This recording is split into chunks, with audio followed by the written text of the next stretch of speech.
வணக்கம் அதே காவலா ஒரு பெரியாருக்கு தாங்கள் விளக்கமாக கிஷ்கிந்தா நகரை ஆளக்கூடிய எதிர்த்தவன் பலம்பாரி வாலியுடைய தம்பி சுக்ரீவனாரின் நாங்களோ எப்படி புரிந்தோம் என்று தெரியுமா? அருணன் என்பவன் ரதச்சாரதியாக இருக்கின்ற போது ரதத்தை ஆகாய மார்க்கமாக செலுத்திக் கொண்டிருக்கின்ற போது பூமியிலே ஒரு அரை நிறுவனமாகப்பட்ட பெண்ணாகப்பட்டவர் குளித்துக் கொண்டிருந்தவுடன் அந்த அரண் ஆகப்பட்டவன் அந்த ரதத்தை நிறுத்தி அந்த பெண்ணை பார்த்து ரசித்துக் கொண்டிருந்த போது சூரிய பகவானோ என்னடா சென்று கொண்டிருந்த ரதமாகப்பட்டது நின்று விட்டதே என்று பார்க்கின்ற போது அந்த அருணனோ அந்த பெண்ணை பார்த்து ரசித்துக் கொண்டிருந்தான். சூரிய பகவான் கோபம் கொண்டு அடே அருணனே, என்னை வைத்து இந்த பாவ செயலை செய்தனால் நீயும் ஒரு பெண்ணாக மாற கடவுள் என்று சாபமிட்டார். சாமி, நானோ தெரியாமல் செய்துவிட்டேன். இந்த சாபத்திலிருந்து நான் விமோச்சனம் பெற வேண்டும் என்றால் நான் என்ன செய்ய வேண்டும் என்று கேட்ட போது இந்திரனோடு சென்று ஒரு பிள்ளையும் சந்திரனோடு சென்று ஒரு பிள்ளையும் பெற்றெடுத்தால் இச்சாபத்திலிருந்து நீ விமோச்சனம் பெறுவாய் அப்படி என்று சொன்ன உடனே அந்த அருணி ஆகப்பட்டது தேவேந்திரனை நோக்கி தவநிலை புரிந்ததும் பெண்ணே உனக்கு என்ன வேண்டும் என்று கேட்டார்.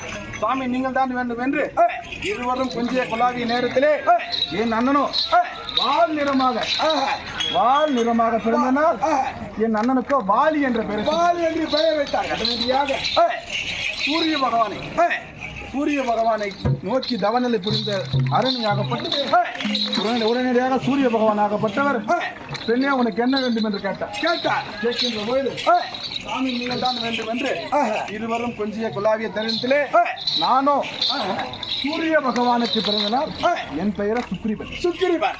அதுவும் தவிர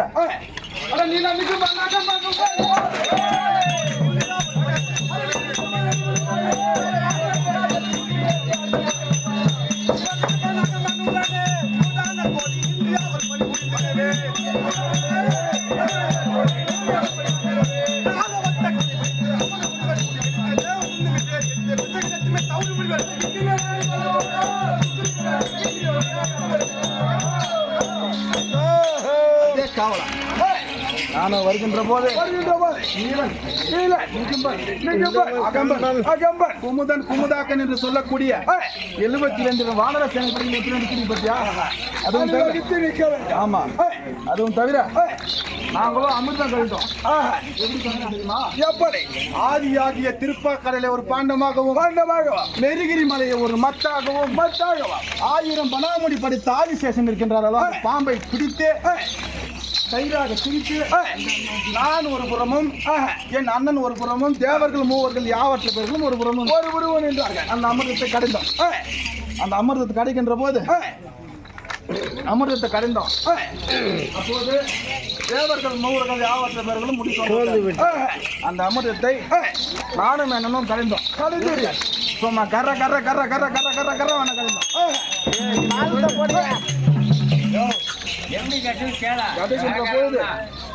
எப்படி கழித்தீர்கள்? ஆமா, அந்த அமிர்தத்தை கடைந்தவுடன் நானும் முடி சோர்ந்து விட்டேன்.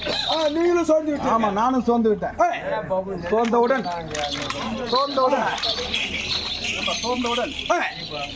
என் அண்ணனும் ஒருவரே அந்த அமிர்தத்தை கடைந்தவுடன் பாம்பின் விஷமாகப்பட்டது உடனே வெளியேறியது. இதை பாத்திரமாகி உடனடியாக அந்த விஷத்தை எடுத்து அருந்தியவுடன் இதை பார்த்த பார்வதி அம்மா கைத்தை இறுக்கி அப்படியே பிடித்தவுடன் கைத்தை எகிரி பிடித்தவுடன் அந்த கண்டத்திலே நீலகண்டத்திலே அந்த நீல நிறமாகப்பட்டது. இன்றும் அந்த சிவபெருமானுக்கு நீலகண்டீஸ்வரன் என்ற பேர், நீலகண்டன் என்ற பேர் வரும். திரு நீலகண்டன் என்று ஒரு பெயர் உண்டு. ஆமா, வந்தவுடனே அந்த ஆளக விஷமாகப்பட்டது அங்கேயே அம்மையா குடித்தவுடன் இரண்டாவதாக அந்த அமிர்தத்திலிருந்து காமதேவனாகப்பட்டது வெளியேறி அந்த கடைந்த அமிர்தத்திலிருந்து காமதேவனாகப்பட்டது வெளியே வந்து ஆமா தேவர்கள் மூவர்கள் அதை எடுத்துக்கொண்டார்கள். மூன்றாவதாக அந்த அமிர்தமாகப்பட்டது வெளியேறியது. தேவர்கள் மூவர்கள் யாவற்ற பேர்களும் அறிந்து இந்த நாட்கள் உயிர் வாழ வேண்டிய அந்த அமிர்தத்தை நான் கடைந்தோம். அது அவங்க சுகமாக சந்திக்கலாம்.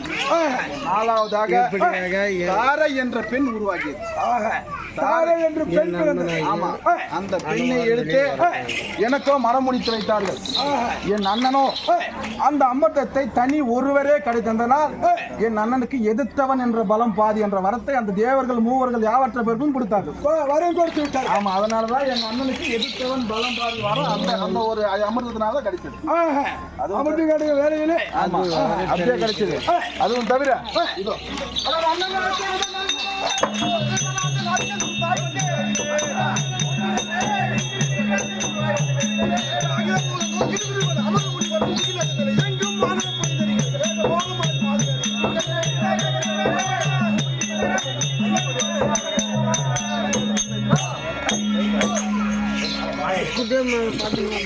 அல்லது என் கோயனாகி ஆஞ்சரை நான் ஆயத்ததாக அழைத்துவார். அப்படி